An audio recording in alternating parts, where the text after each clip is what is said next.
Apresentação: Amaury Garcia. 4h32. Nós vamos conversar aqui agora sobre dúvidas em relação ao direito do trabalhador. Para conversar conosco, nós vamos dialogar aqui com o Dr. Edson Veras, é advogado e secretário da Comissão do Direito do Trabalho da OAB Seccional de Goiás. Dr. Edson, muito boa tarde. Boa tarde, Amaury. Bom, é muito amplo, né, falar assim quais são os direitos do trabalhador. Quais são os direitos mais solicitados em relação ao trabalhador, doutor Edson? Realmente, é muito amplo o espectro do direito do trabalhador. Normalmente, a maior demanda e a maior procura é em relação à verba rescisória. Todo contrato tem um início e tem um término. E, normalmente, nos términos de contratos, ficam alguns direitos para trás. Então, verba rescisória normalmente é uma demanda maior, dentre uma gama de outras, horas extras, adicionais. O que compõe a verba rescisória? A verba rescisória, excetuando a questão do trabalhador doméstico, não é? O trabalhador ele tem direito a um aviso prévio. Nenhum contrato pode ser rompido repentinamente.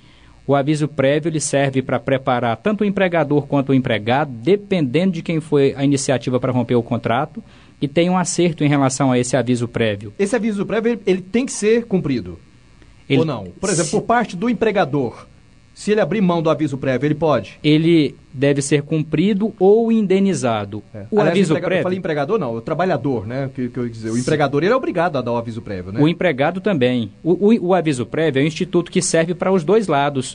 O empregado ele não quer mais o emprego, mas ele também não pode pegar a empresa desprevenida. Ele tem que avisar previamente e cumprir o aviso prévio. Então... O empregador, da mesma forma, ele não quer mais o empregado, ele tem que avisar previamente. A consequência por não respeitar esse aviso prévio é uma indenização no valor correspondente ao aviso prévio. A empresa que dispensa o empregado e não permite que ele cumpra esses 30 dias ou um pouco mais, ela remunera por os dias correspondentes. O empregado, da mesma forma, se ele pede dispensa, não cumpre o aviso prévio, das suas verbas rescisórias vai ser descontado o montante correspondente ao período. Então, o direito do aviso prévio, ele é da parte oposta ao rompimento do contrato. O empregado pede a demissão, o direito ao aviso prévio é da empresa. A empresa manda embora, o direito ao aviso prévio é do empregado. Você que quer fazer alguma pergunta, nos ouve aqui no Repórter Cidade, se quiser fazer uma pergunta, é só ligar no 3216-0730, 3216-0730, e você fará a sua pergunta, vai tirar as suas dúvidas com o Dr. Edson Veras. Além dessa multa rescisória, o que mais que deve ser observado, Dr. Edson, na hora de uma rescisão? Então, nós estamos falando das verbas rescisórias. O aviso prévio, saldo de salário, tá? Normalmente a pessoa que é dispensada no meio do mês ou no final do mês, além do aviso prévio, ela tem direito ao saldo dos dias que ela trabalhou. Os dias, né? 13º, integral ou proporcional, dependendo do mês do ano que ela é trabalhada, que a pessoa é dispensada. O 13º, ele é correspondente a uma remuneração para cada ano que o empregado trabalha. Como ele é pago sempre no final do ano, o valor do aviso prévio, ele vai depender do mês que o trabalhador foi mandado embora, o valor dele.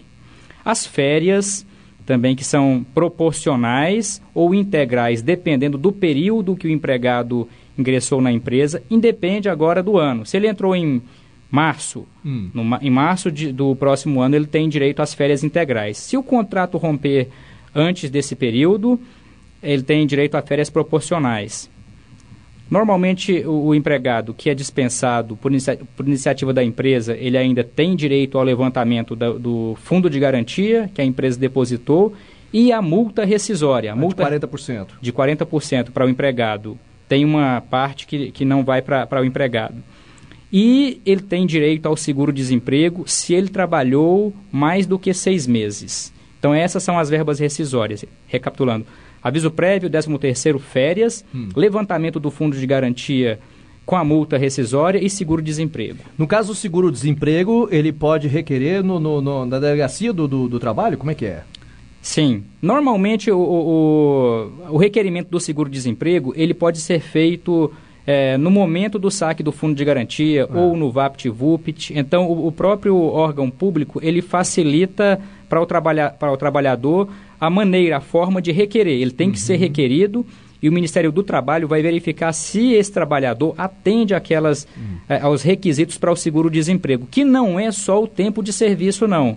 Existe uma carência entre o recebimento de um seguro-desemprego e outro, de 18 meses.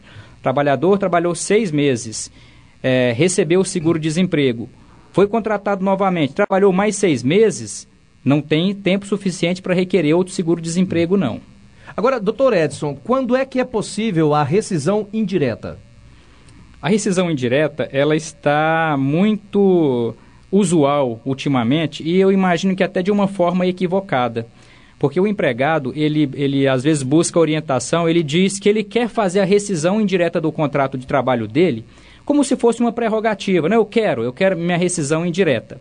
A rescisão indireta, de uma forma bem didática, ela equivale à justa causa que o empregado aplica na empresa. Tá? Então, a própria lei... quando o empregado demite a empresa. Quando o empregado demite a empresa pelos motivos que a legislação estabelece. Na CLT, até na forma que ela está disponibilizada, o artigo 482 da CLT trata dos motivos que a empresa pode dispensar o empregado por justa causa. O próximo artigo 483 é o que trata das circunstâncias em que o trabalhador pode pleitear a rescisão indireta. Não é uma prerrogativa, um desejo. A empresa ela tem que praticar algumas condutas graves o suficientes para motivar a rescisão indireta do contrato de trabalho. Quer dizer, quando ela deixa de cumprir alguma coisa, né? Por exemplo, o depósito no FGTS, isso pode caracterizar a falta de depósito do FGTS pode caracterizar uma rescisão indireta ou não? Os motivos da rescisão indireta previstos na CLT, Amaury, eles são subjetivos, não tem um motivo objetivo. Um deles é não cumprir o empregador as obrigações do contrato. Fica para o julgador analisar. Nesse ponto específico do fundo de garantia, por exemplo, existem julgadores que entendem que não é motivo para rescisão indireta, porque ele pode integralizar o depósito do fundo de garantia no momento da dispensa.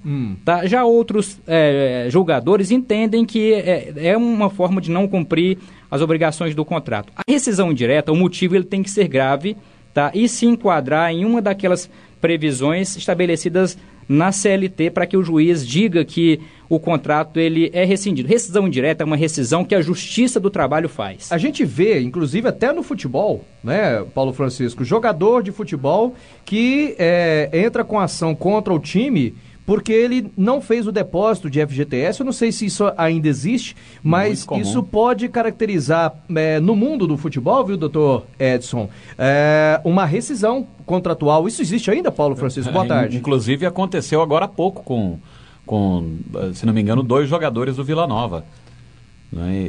Porque o Vila Nova não depositava o FGTS. Não depositava o FGTS e acabou perdendo o seu jogador. E entenda, Amaury, que eu não disse que não pode ou que pode. Normalmente, no direito, a gente tem mania de querer uma resposta em cima do pode e do não pode, quando a resposta é o depende. Vai depender muito da interpretação. Isso, né? porque Claro. o que a CLT diz é que o empregador que não cumpre as obrigações do contrato, tá? Ele sujeita a rescisão indireta. Então, ele atrasa salário... Quando a legislação ela estabelece uma condição subjetiva para o legislador interpretar, é daí que surgem as jurisprudências. Por exemplo, em nenhum lugar da CLT está dizendo que quem falta serviço 30 dias configura abandono de emprego. De onde vem os 30 dias? Lá diz que abandono de emprego configura justa causa. É que os julgadores entendem que 30 dias é um prazo razoável para entender que o trabalhador não quer mais voltar. Tá? Da mesma forma que atrasar salários 3 meses é um período que o julgador entende que não dá para suportar. Mas, às vezes, um juiz pode declarar rescisão indireta de um trabalhador que está há 1 mês sem receber salário, ou que não depositou fundo de garantia. Tudo vai depender de todo o levantamento, né, dos autos do processo. Da Justiça entender que aquele descumprimento de alguma condição contratual ela é grave o suficiente. Porque, nesse entendimento do julgador que rejeita a rescisão indireta, também tem coerência. O trabalhador está com seu contrato perfeito. A única irregularidade da empresa é a ausência de depósito de fundo de garantia. Mas quando é que o trabalhador vai poder usufruir aquele fundo de garantia? Quando ele é dispensado. Então, eu vou dispensar o empregado hoje. Nesse mesmo dia, eu vou e integralizo com multa e juro todo o fundo de garantia.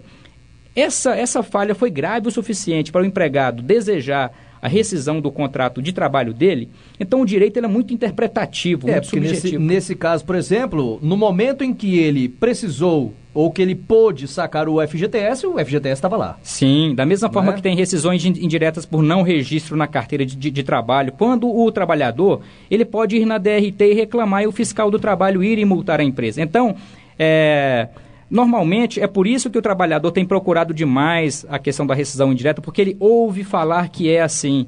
E no direito não existe nada limitado. O direito tem um horizonte infinito. Tá certo. Olha, daqui a pouco tem pergunta pelo 32160730. A gente volta já com o Dr. Edson Veras, secretário da Comissão do Direito do Trabalho da OAB. O assunto agora é a dedicação total